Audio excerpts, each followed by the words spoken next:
आदरणीय सभापति महोदय, मैं आपका धन्यवाद देता हूं कि इस ऐतिहासिक चर्चा जो 150वीं वर्ष में हो रही है उसमें मुझे बोलने का मौका मिल रहा है। वंदे मातरम के आज हम 150वें वर्ष के बाद दोबारा हम लोग इस सदन में याद कर रहे हैं और हमें गर्व है इस बात का कि हम लोग इस समय पर बंकिम चंद्र चट्टोपाध्याय जी को भी याद करें, जिन्होंने इतना शानदार और ऐसा राष्ट्र को गीत देके गए हैं जिस गीत ने लाखों लाख लोगों को जागरूक किया, उनके बीच उत्साह भरा और आज़ादी के उस समय पर जिस समय अंग्रेज़ों के खिलाफ लड़ाई लड़ी जा रही थी, वंदे मातरम हमें ऊर्जा देता था, हमें ताकत देता था, हमें एकजुट कर करके अंग्रेज़ों के खिलाफ लड़ने का एक माध्यम बनाता था। वो वंदे मातरम के गाने पर आज जब 150 वर्ष हो रहे हैं, मुझे बोलने का मौका मिला, इसके लिए मैं आपका बहुत बहुत आभार और धन्यवाद देता हूँ। ये वंदे मातरम जिस तरह के हमारे पूर्व में कांग्रेस पार्टी के नेता गौरव गोगोई ने जो बात रखी, उस भावना से जोड़ता हुआ और वंदे मातरम की भावना से जुड़ता हुआ जिस समय कलकत्ता के कांग्रेस के अधिवेशन में रविन्द्रनाथ टैगोर जी ने गाना गाया, गीत गाया, उसके बाद लोकप्रियता इसकी आम लोगों के बीच पहुंच गई। और जब कभी भी लोगों को अंग्रेजों के खिलाफ लड़ना होता था तो यही वंदे मातरम का नारा दे करके लोगों को जोड़ने का काम करते थे। हमारा कोई भी आंदोलन रहा हो, स्वदेशी आंदोलन रहा हो, उसमें भी हम लोग इसी नारे के साथ चले। वंदे मातरम को लेकर के हम लोग इतना देश को एकजुट कर दिए कि अंग्रेज घबराने लगे। और जब अंग्रेज घबराने लगे तो जहां कहीं भी वो देखते थे कि ये नारा लग रहा है, वहां पर देशद्रोही का कानून लगाकर लोगों को जेल भेज देते।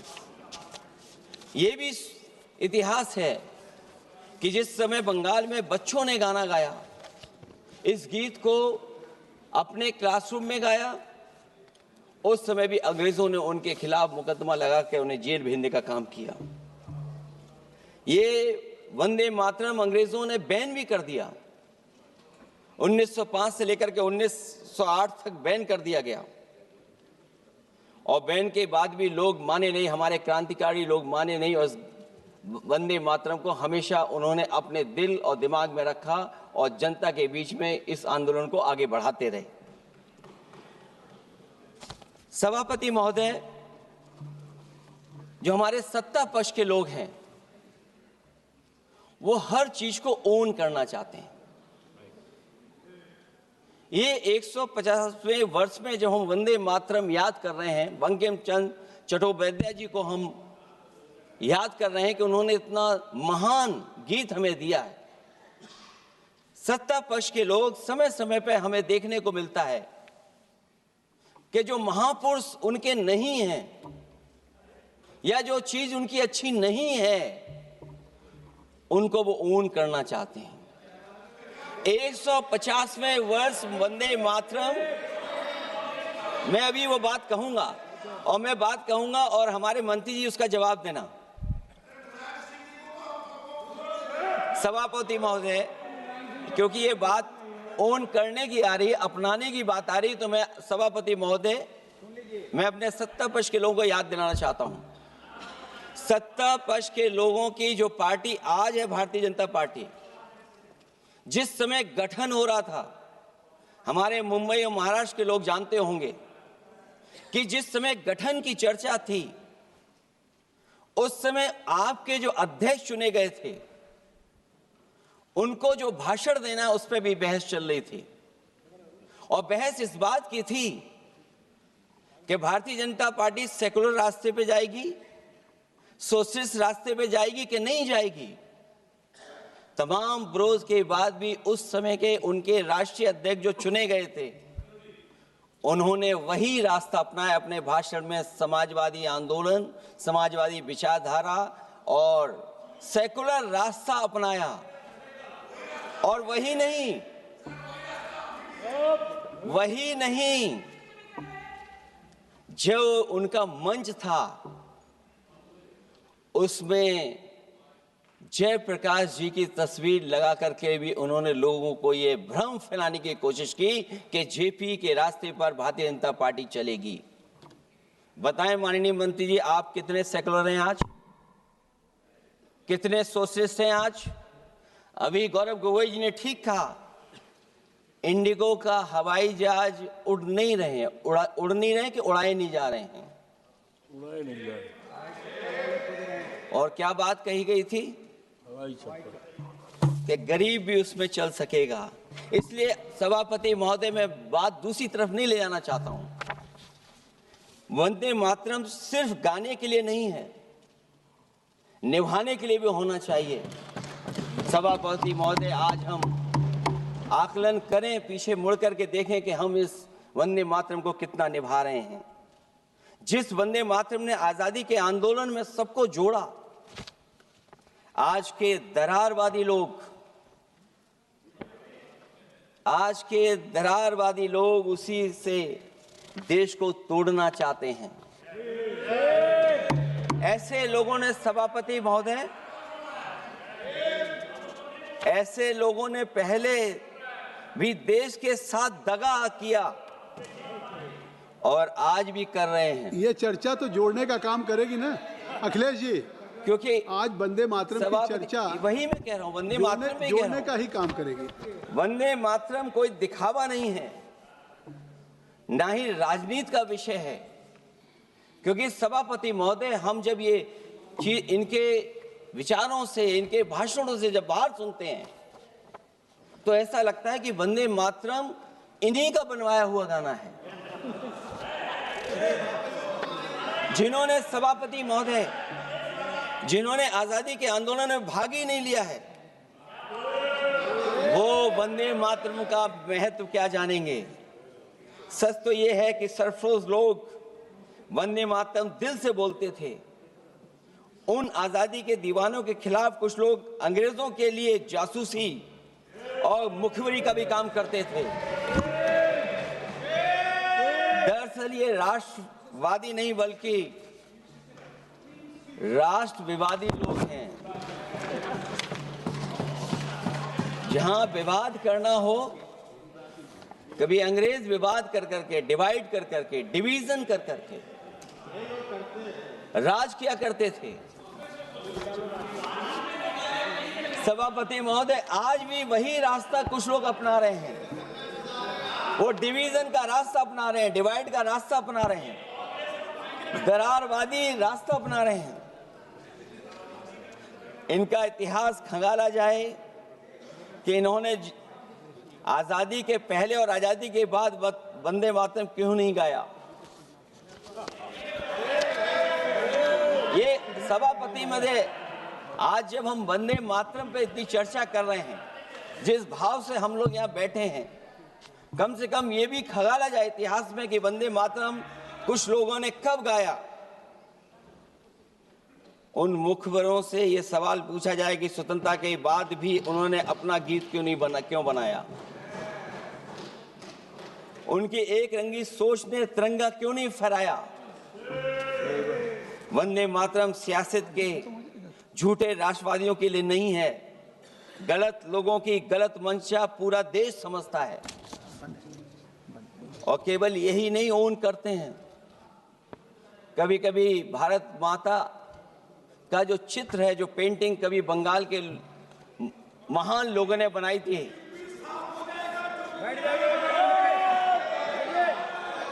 सभापति महोदय इनको देख लीजिए और फिर बैठ जाओ। सभापति महोदय, राजभर जी आप बैठिए, आपके नेता बोल रहे हैं। सभापति महोदय, आपके वंदे नेता बोल रहे हैं, आप मातरम का बैठिए ना। भाव ये भी था कि कम्युनल पॉलिटिक्स नहीं चलेगी और कम से कम हमारे उत्तर प्रदेश के साथियों ने कम्युनल पॉलिटिक्स को अंत किया है वहां पर जहां से कभी इन्होंने शुरू की थी। राजभर जी और आप बैठिए, सभापति महोदय, वंदे मातरम बैठिए। एक भाव के रूप में हमारे अंदर बसा है। चाहे उसके शब्द न याद हों, चाहे अर्थ न मालूम हो, चाहे पूरा याद न हो, उस सच्चे भारतीय के अंदर देश प्रेम की भावना जगाने के लिए इसके दो शब्द ही काफी हैं। जो सच में देश की एकता और अखंडता चाहते हैं, जो भाईचारे को बुनियाद मानते हैं, उनके लिए दो शब्द भी पर्याप्त हैं जो इस वंदे मातरम से हमें मिलते हैं।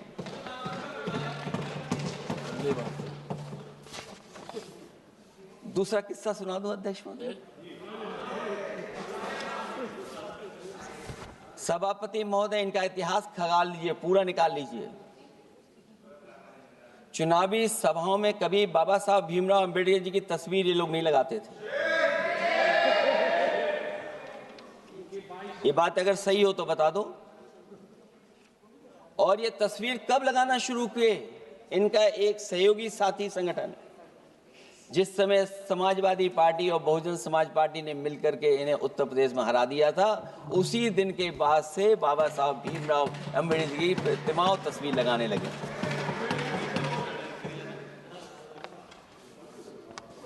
इसलिए सभापति महोदय, ये वंदे मातरम केवल गीत नहीं है। गीत के साथ साथ आज हमें ऊर्जा भी देता है। उस समय क्रांतिकारियों को ऊर्जा मिलती थी, एकजुटता का नारा था, हम साथ लेकर के चल रहे थे सबको, और देश के सभी लोगों ने जाति धर्म को भुला करके एक साथ मिलकर के वंदे मातरम के सहारे अंग्रेजों को भगाने का लगातार कोशिश की। और अंततः परिणाम ये हुआ कि जब देश जागा, वंदे मातरम के साथ साथ जय हिंद का नारा, इंकलाब जिंदाबाद का नारा लगा करके अंग्रेजों को इस देश से भगाने का काम किया। आज सभापति महोदय, जब हम चर्चा कर रहे हैं, हम कैसा देश बनाना चाहते थे और किस दिशा में हम लोग देश को ले जा रहे हैं। सभापति महोदय, मुझे अच्छा लगा कि प्रधानमंत्री जी ने वो बात याद दिलाई कि अंग्रेजों के जमाने में अगर बच्चे भी वंदे मातरम गा देते थे तो उन्हें देशद्रोही के कानून से जेल भेज दिया जाता था। आज जब हम आजाद हो गए हैं तो आज देखिए उत्तर प्रदेश में क्या हो रहा है कि जो प्राइमरी स्कूल है वो बंद किए जा रहे हैं। 26,000 से ज्यादा स्कूल बंद हो गए। और जब बच्चों को पढ़ाने के लिए हम लोगों ने जिम्मेदारी उठाई, पीढ़ी के समाज के लोगों ने जागरूक होकर के पढ़ाने की कोशिश की, तो कभी अंग्रेजों ने मुकदमा लगाया था बच्चों पर देशद्रोह का। आजादी के बाद भारतीय जनता पार्टी की सरकार ने वहां पर मुकदमे उन पे लगाए जो पढ़ने गए और जो पढ़ाने गए।